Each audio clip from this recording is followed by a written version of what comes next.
معافی مانگنے سے پاکستان کا فائدہ ہے سر؟ سر معافی مانگنے کا مطلب یہ ہے کہ آپ اپنی حقیقی آزادی کو گڈ بائی کہہ دیجئے.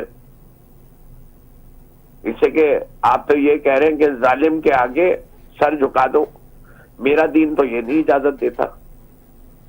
سر یہ بتائیے نقوی صاحب، یہ بتائیے کہ یہ جو لوگ اس وقت فیصلے کر رہے ہیں وہ مجھے یہ جسٹیفائی کر دیں.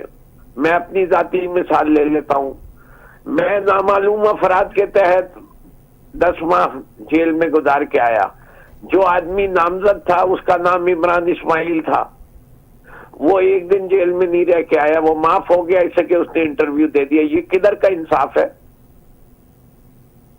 اور میرے خلاف 10 ماہ میں کچھ ثابت بھی نہیں کر سکے اور میں آج بھی مقدموں میں پھنسا ہوا ہوں. کب ثابت کریں گے؟ کتنا وقت لگے گا سر؟ لوگ آج یہ پوچھ رہے ہیں کہ سر کیپٹل ہل کے اندر جو 1200 لوگ نامزد تھے حملے میں، ان میں سے 600-700 کو سزائیں ہو چکی ہیں. 9 مئی حملہ کیس میں مریم نواز کہہ رہی ہیں سزائیں نہیں ہو رہی ہیں. شہباز شریف صاحب کہہ رہے ہیں قانون کے مطابق سزائیں ہونی چاہیے. کیا وجہ ہے کہ عمران خان کو ان کے نکاح میں سزا ہو گئی لیکن اس کیس میں سزا نہیں ہو پا رہی؟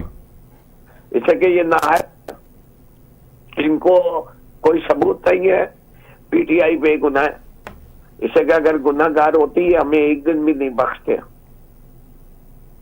یہ عدت کیس میں جو سزا دے دیتے ہیں، جو اسلام میں کہتا ہے کہ عورت گواہی دے دے کہ میں نے عدت پوری کر دی ہے، تو 90% اسلام کے علماء یہ کہتے ہیں کہ اس پہ کوئی سوال نہیں اٹھایا جا سکتا، لیکن اس پہ بھی سزا دے دی جاتی ہے. تو آپ کے خیال سے یہ اتنے شریف زادے ہیں کہ یہ ہم نے اگر کوئی جرم کیا ہوتا تو بخش دیتے؟ لیکن سر وہ جو ویڈیوز چل رہی ہیں، جو منسٹری آف انفارمیشن، وفاقی وزارت اطلاعات اس وقت ایڈ چلا رہا ہے ہر چینل میں، جس میں دیکھا جا سکتا ہے کہ پی ٹی آئی کی لیڈرشپ یہ آرڈرز دے دیا کہ نکلو نکلو نکلو، پہنچو کور کمانڈر ہاؤس پہنچو. یاسمین راشد صاحبہ کی ویڈیو. آپ یہ بتائیے کہ کیا میں کسی جگہ پروٹیسٹ کرنے، اگر میں اسمبلی کے باہر پروٹیسٹ کروں تو میں جمہوریت کے مخالف ہو جاؤں گا؟ یا میں گورنر ہاؤس کے آگے مظاہرہ کروں تو میں اسٹیٹ کے خلاف ہو جاؤں گا؟ میں توڑ پھوڑ، جلاؤ گھرائے، پبلک املاک، گورنمنٹ پراپرٹی کو ڈسٹروئی کرنے کے سخت خلاف ہوں. اگر کوئی پی ٹی آئی کا شخص اس میں ملوث ہے اسے سخت سے سخت سزا دے. لیکن 10,000 سے زیادہ ورکرز جس گاڑی کے اوپر کھڑے ہو کے اندرلیب عباس نعرے لگواتی ہیں، اس گاڑی کے اندر بیٹھی ہوئی 2 خواتین کو تو آپ نے زر سے جیل میں رکھا اور اندرلیب عباس رہا رہی. اس سے کہ اندرلیب عباس نے پریس کانفرنس کر دی.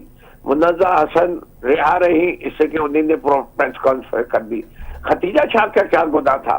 یاسمین راشد جو کہ کینسر پیشنٹ ہے، جو عمر میں بھی اس وقت ان 70s ہے، ان کو کوئی سینئر سٹیزنز کی رسپیکٹ ہے؟ اس